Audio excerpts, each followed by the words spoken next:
Hi, this is Lucia with The Art of Love. Today I want to talk about why you can't stop thinking about your ex. You may have heard it said that rejection causes obsession, and that's true. When someone rejects us, we can't stop thinking about them. We're obsessed with them. They occupy the majority of our thoughts. That's reason number one. Reason number two is that as a reaction to fear, your mind goes into figure it out mode. And when your mind is in this mode, this figure it out mode, this distracts you from feeling the fear. See how clever the brain is? It's trying to protect you. It's trying to protect you from feeling the fear. And finally, the third reason, and this may sound strange, is because it actually feels good. As I've talked about before, we're all connected on an energy level. And so since your ex is no longer with you physically, you're able to still feel them if you think about them. And so it's your way, your mind's way of connecting with your ex, even though they're not physically present. So how do you stop thinking about your ex? Well, first of all, you have to want to. Because if one of the reasons why you're thinking about your ex so much is because it feels good, then you're obviously not going to want to stop. However, if you're getting sick of constantly thinking about your ex and being unable to stop, there are some things you can do. Number one on the list is meditation. Now, I know a lot of people are resistant to it. As soon as they hear meditation, it's like, oh. But there are a lot of great meditation apps out these days. I recommend Headspace. And you can even start with just a 1-minute meditation. That's it, 1 minute, 60 seconds. You can do it. Meditation allows you to be more self-aware, more mindful of your thoughts. And if you're mindful of your thoughts, then you have more control over them. Because otherwise, your thoughts control you, which means that you are basically your mind's bitch.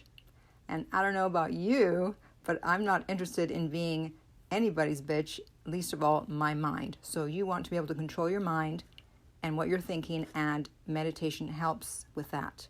And coupled with meditation is yoga. They're both great for helping you to become more mindful.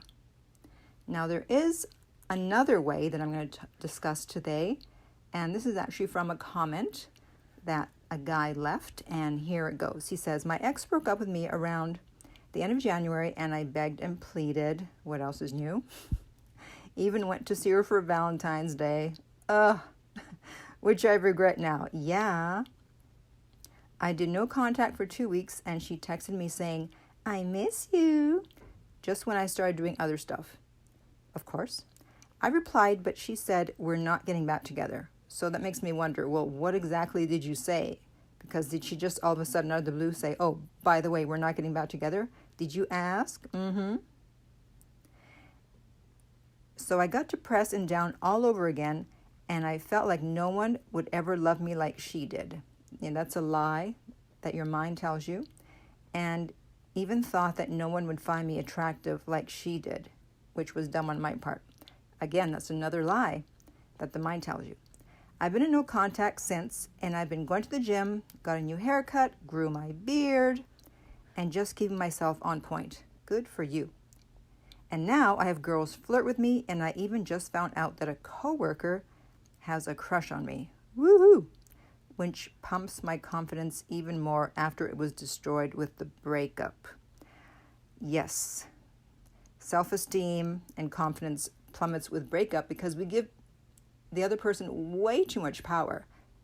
Just because someone broke up with you doesn't mean there's something wrong with you. It just means that the combination of the two of you didn't work. So you really have to watch your confidence and your self-esteem because that affects everything you do. Don't let someone else mess that up for you. I honestly don't even think about my ex anymore like I did, and I was with her for 2 years. So there you go. That's because he's now focused on himself. Instead of thinking about his ex, it's now more about self-love rather than the ex that he still loves and can't let go of. So hopefully if you are thinking about your ex too much, because I know you're not going to stop thinking about them, you will try these things that I've talked about, the meditation, the yoga, and just self-love and working on yourself. If you have any questions or comments, or you would like private coaching with me, you can contact me at my website, theartoflove.net. If you're listening to this on iTunes, I would appreciate if you would rate and review the podcast. If you're listening on YouTube, thank you for subscribing. And finally, remember that love inspires, empowers, uplifts, and enlightens.